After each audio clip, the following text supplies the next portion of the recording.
আপনি কি জানেন ইরান সম্পর্কে রাসূল সাল্লাল্লাহু আলাইহি ওয়াসাল্লাম কি ভবিষ্যদ্বাণী করেছিলেন?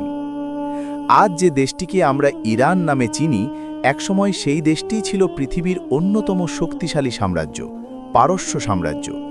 সেই সময় পৃথিবীর বড় বড় শক্তি ছিল দুইটি, রোমান সাম্রাজ্য আর পারস্য বা আজকের ইরান।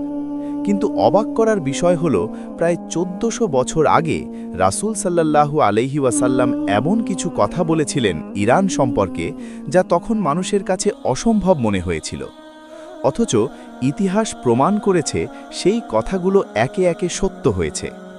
চলুন আজ আমরা শুনি ইরানকে ঘিরে সেই বিস্ময়কর ইতিহাসের গল্প, যখন ইরান ছিল বিশ্বের পরাশক্তি। আজকের ইরান তখন পরিচিত ছিল পারস্য নামে।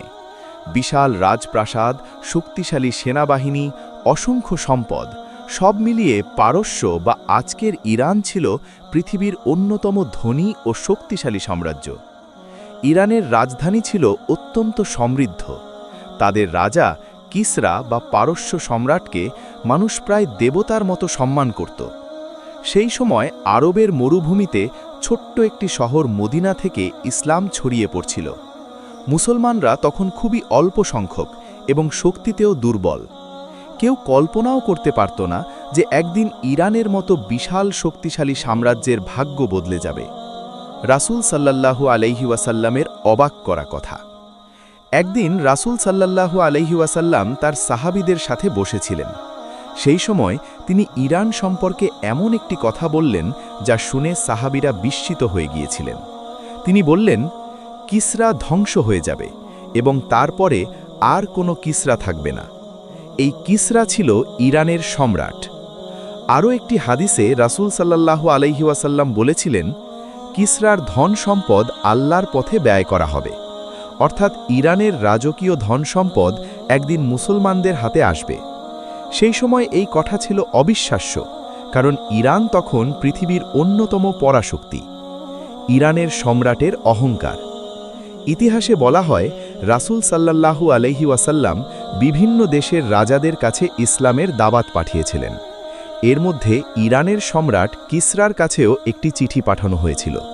কিন্তু যখন কিসরা সেই চিঠি পড়ল, সে প্রচণ্ড রেগে গেল। সে চিঠিটা ছিঁড়ে ফেলল। এই খবর যখন রাসূল সাল্লাল্লাহু আলাইহি ওয়াসাল্লামের কাছে পৌঁছালো, তখন তিনি বললেন, আল্লাহ তার রাজত্ব ছিন্ন ভিন্ন করে দেবেন।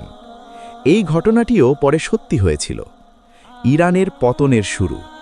রাসূল সাল্লাল্লাহু আলাইহি ওয়াসাল্লাম দুনিয়া থেকে বিদায় নেওয়ার কয়েক বছরের মধ্যেই মুসলমানদের শক্তি বাড়তে থাকে।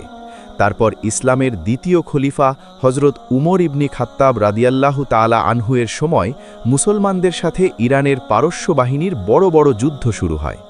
সবচেয়ে বিখ্যাত যুদ্ধ ছিল কাদিসিয়ার যুদ্ধ। এই যুদ্ধে মুসলমানরা মুখোমুখি হয় ইরানের বিশাল সেনাবাহিনীর। ইরানের সৈন্য সংখ্যা ছিল অনেক বেশি, তাদের অস্ত্রও ছিল শক্তিশালী। তবুও অবিশ্বাস্যভাবে মুসলিম বাহিনী বিজয়ী হয়। ইরানের বিশাল সাম্রাজ্যের পতন। কাদিসিয়ার যুদ্ধের পর একে একে শহর মুসলমানদের দখলে চলে আসতে থাকে। ইরানের রাজধানী পর্যন্ত মুসলমানদের হাতে চলে আসে। পারস্য সম্রাট ইয়াজদেগার্দ তৃতীয় পালিয়ে যেতে বাধ্য হন। ধীরে ধীরে পুরো ইরান মুসলমানদের অধীনে চলে আসে। ঠিক যেমনটি রাসূল সাল্লাল্লাহু আলাইহি ওয়াসাল্লাম বলেছিলেন, কিসরার রাজত্ব ধ্বংস হয়ে যাবে। ইরানের ধন সম্পদ মুসলমানদের হাতে। যখন ইরানের রাজপ্রাসাদ খুলে যায়, তখন সেখানে অগণিত ধন সম্পদ পাওয়া যায়। সোনা, রূপা, রত্ন, রাজকীয় পোশাক, সব কিছু দেখে সাহাবীরা অবাক হয়ে যান। ইরানের সেই বিশাল সম্পদ পরে মুসলমানদের মাঝে বন্টন করা হয় এবং আল্লাহর পথে ব্যয় করা হয়। সাহাবীরা তখন স্মরণ করেন রাসূল সাল্লাল্লাহু আলাইহি ওয়াসাল্লামের সেই ভবিষ্যদ্বাণী। ইরান পরে ইসলামের বড় একটি কেন্দ্র হয়ে যায়। আরও আশ্চর্যের বিষয় হল, যে ইরান একসময় ইসলামের বিরোধিতা করেছিল, সেই ইরানই পরে ইসলামের বড় একটি জ্ঞান কেন্দ্রে পরিণত হয়। ইরান থেকে অনেক বড় বড় ইসলামিক আলেম জন্ম নিয়েছেন।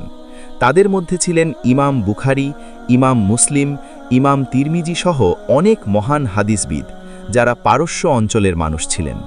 অর্থাৎ এক সময়ের পারস্য বা ইরান পরে ইসলামের জ্ঞান ছড়ানোর একটি গুরুত্বপূর্ণ ভূমিকা পালন করে। গল্পের শিক্ষা। ইরানের এই ইতিহাস আমাদের একটি বড় শিক্ষা দেয়। পৃথিবীর কোনো শক্তি স্থায়ী নয়। আজ যে দেশ শক্তিশালী, কাল তার অবস্থাও বদলে যেতে পারে, কিন্তু আল্লাহর সত্য দিন শেষ পর্যন্ত টিকে থাকে। শেষ কথা, ইরান সম্পর্কে রাসূল সাল্লাল্লাহু আলাইহি ওয়াসাল্লামের ভবিষ্যৎবাণী শুধু ইতিহাস নয়, এটি একটি ঈমান শক্ত করার ঘটনা। 1400 বছর আগে বলা সেই কথাগুলো আজ ইতিহাসে সত্য হয়ে দাঁড়িয়ে আছে। এটাই প্রমাণ করে রাসূল সাল্লাল্লাহু আলাইহি ওয়াসাল্লাম ছিলেন আল্লাহর সত্য নবী, আর তার প্রতিটি কথা ছিল সত্য। আল্লাহ আমাদের সবাইকে সেই ইতিহাস থেকে শিক্ষা নেওয়ার তৌফিক দান করুন। আমিন।